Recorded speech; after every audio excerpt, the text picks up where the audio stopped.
শর্করা ইষ্ট আমিষ ইষ্ট স্নেহ, ইট উইল বি 4:1:1।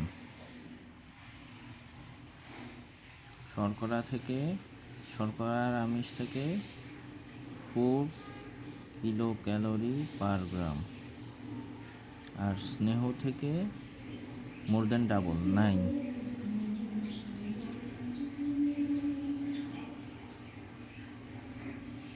আমিষ হচ্ছে মাংস জাতীয় জিনিস থেকে আমরা পাই। এটাকে আমরা লিখতে পারি জৈব যৌগ অনুসারে RCCOOHNH2। এটা হচ্ছে একটি amino acid. This is an amino acid. এই যে অ্যামিনের যৌগমূলক আছে, অ্যামিনো অ্যাসিড, ঠিক আছে, জৈব অ্যাসিড, অ্যামিনো অ্যাসিড RCNH2COOH।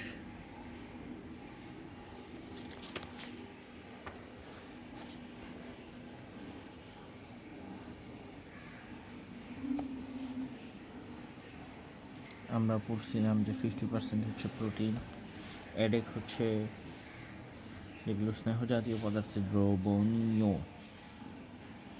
হ্যাঁ, স্নেহ পদার্থের অভাবে চর্মরোগ, একজিমা ইত্যাদি হয়, ত্বক শুষ্ক খসখসে হয়ে সৌন্দর্য নষ্ট হয়।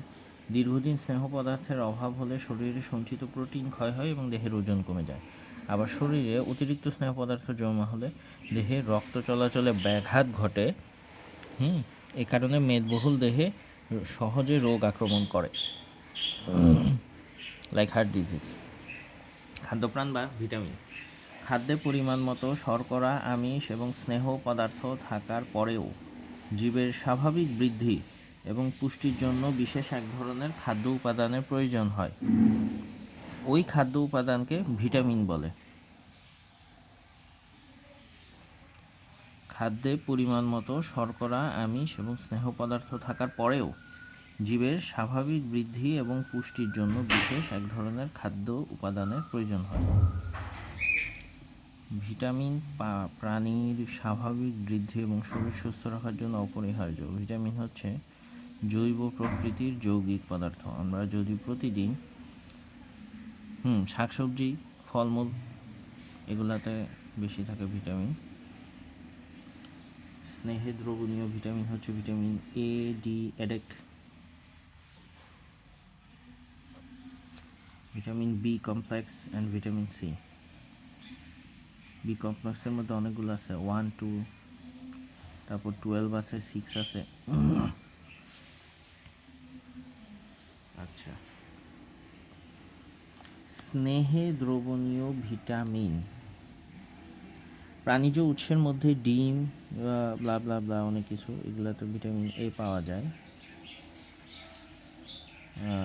উদ্ভিজ উৎসের মধ্যে ক্যারোটিন সমৃদ্ধ, যেমন লাল শাক, কচু শাক, পুঁই শাক, যেগুলো বিভিন্ন ধরনের কালার হয়, কালারফুল, যেগুলো গাজর, মিষ্টি কুমড়া এবং বিভিন্ন ধরনের ফল, আম, পাকা পেঁপে, কাঁঠাল ইত্যাদিতে প্রচুর পরিমাণে ভিটামিন এ রয়েছে। দেহের স্বাভাবিক গঠন, বর্ধন সুষ্ঠুভাবে সম্পন্ন হওয়ার কাজ নিশ্চিত করে। দেহের বিভিন্ন আবরণ কলা, যেমন ত্বক, চোখের কর্নিয়া ইত্যাদিকে স্বাভাবিক ও সজীব রাখে। হাড় এবং দাঁতের গঠন এবং দাঁতের মাড়ি সুস্থ রাখে।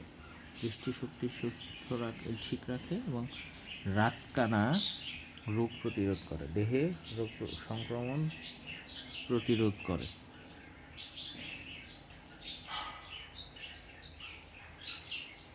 হাড় এবং দাঁতের গঠনে মূলত ভিটামিন ডি বেশি কাজ করে। দাঁতের মাড়ির ক্ষেত্রে ভিটামিন সি বেশি কাজ করে।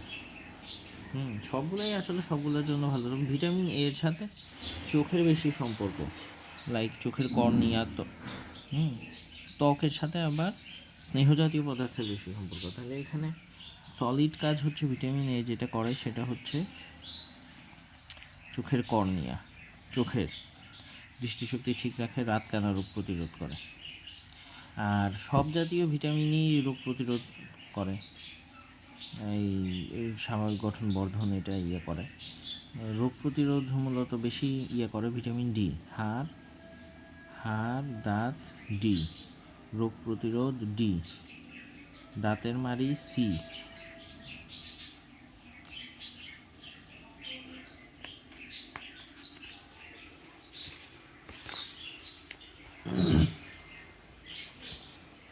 আচ্ছা, ভিটামিন এর উপকারী জিনিস কি? সেগুলো ভিটামিন ডি এর জন্য যেসব রোগ হয় সেগুলো না হইলেই তো হয়ে গেলো, যেমন জেরপ্থ্যালমিয়া। হ্যাঁ, রাতকানা এ অভাব দীর্ঘস্থায়ী হলে চোখের কর্নিয়ায় আলসার হতে পারে, ভেরি ডেঞ্জারাস। এই অবস্থাকে জেরপ্থ্যালমিয়া রোগ বলে। এই রোগ হলে আক্রান্ত মানুষ পুরোপুরি অন্ধ হয়ে যেতে পারে। ভাইটামিন এর অভাবে বৃদ্ধি বাধাপ্রাপ্ত হয়। অনেক সময় ঘা, সর্দি, কাশি, গলা ব্যথা ইত্যাদি উপসর্গ দেখা দেয়। ভিটামিন এর অভাবে ত্বকের লোমকূপের গোড়ায় ছোট ছোট গুটির সৃষ্টি হতে পারে।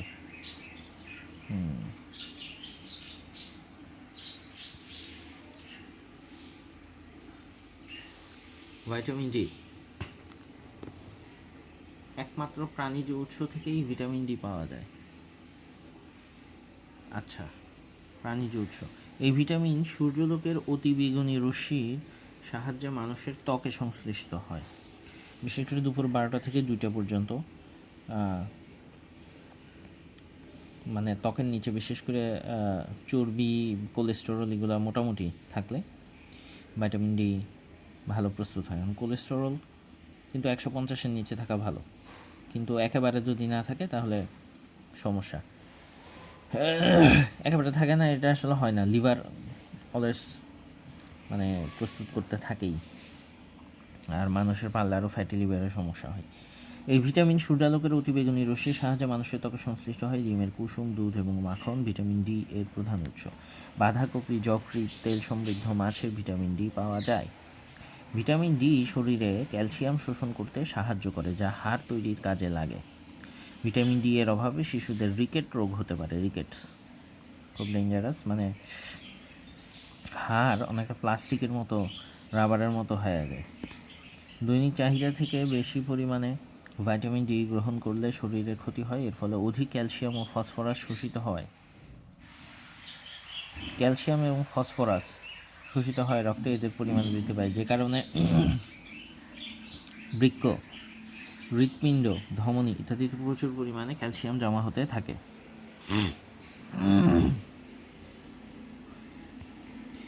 হ্যাঁ, দৈনিক চাহিদা থেকে বেশি পরিমাণে ভিটামিন ডি গ্রহণ করলে শরীরে কিন্তু ক্ষতি হবে। সেটা কি কারণ? হচ্ছে অধিক পরিমাণে ক্যালসিয়াম ও ফসফরাস শোষিত হবে। তবে আমাদের সাধারণত ভিটামিন ডি এর অভাবই থাকে, ক্যালসিয়াম ফসফরাসের অভাবই বেশি থাকে। তবে ক্যালসিয়াম কিন্তু রক্তের মধ্যে বেশি যদি থাকে তাহলে সেক্ষেত্রে হৃৎপিণ্ড, ধমনির প্রবলেম হয়, হার্ট অ্যাটাক। এবার আসি ভিটামিন ই।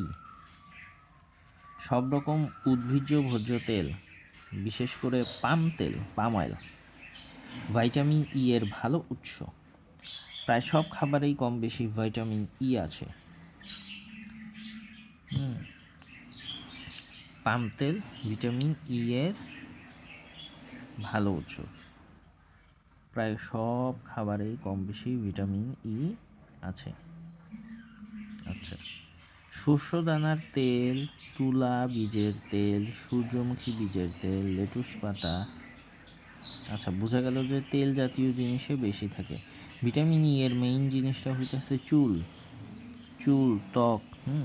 ভিটামিন ই হলো অ্যান্টিঅক্সিডেন্ট, যেটি ধমনীতে চর্বি জমা রোধ করে এবং সুস্থ ত্বক বজায় রাখে। এছাড়া ভিটামিন এ কোষ গঠনে সাহায্য করে এবং মানুষ এবং অন্যান্য প্রাণীর বন্ধ্যাত্ব দূর করে।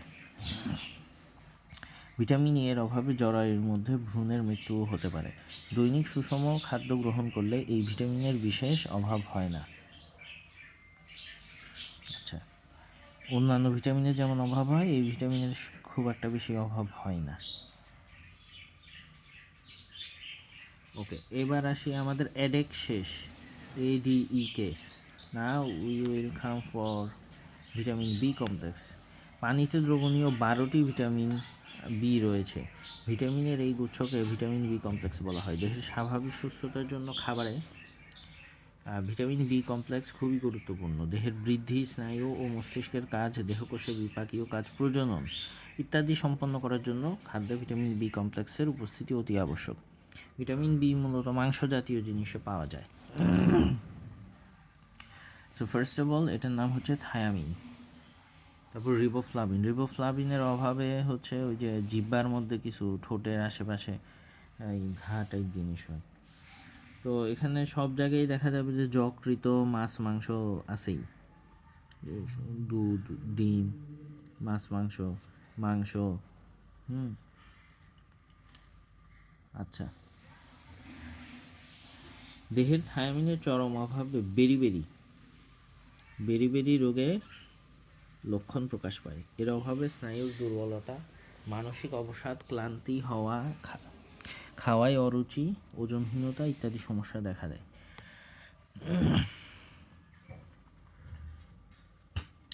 এর অভাবে ঠোঁটের দুপাশে ফাটল দেখা দেয়, মুখে ও জিভে ঘা হয়, ত্বক খসখসে হয়, চোখ দিয়ে পানি পড়ে। এর অভাবে তীব্র আলোতে চোখ খুলতে সমস্যা হয়। নিয়াসিন বা নিকোটিনিক অ্যাসিড।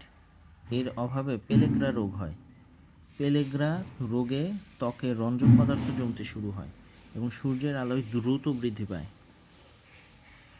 ফলে ত্বকে লালচে দাগ পড়ে এবং ত্বক খসখসে হয়ে যায়। এছাড়া জিভে রঞ্জক পদার্থ জমে জিভের অ্যাট্রফি হয়। পিরিডক্সিন B6 এর অভাবে অরুচি, বমিভাব, অ্যানিমিয়া রোগ দেখা দেয়। কোবালামিন বা সায়ানোকোবালামিন B12 রক্তশূন্যতা এবং স্নায়ুতন্ত্রের অবক্ষয় হয়। ঠিক আছে।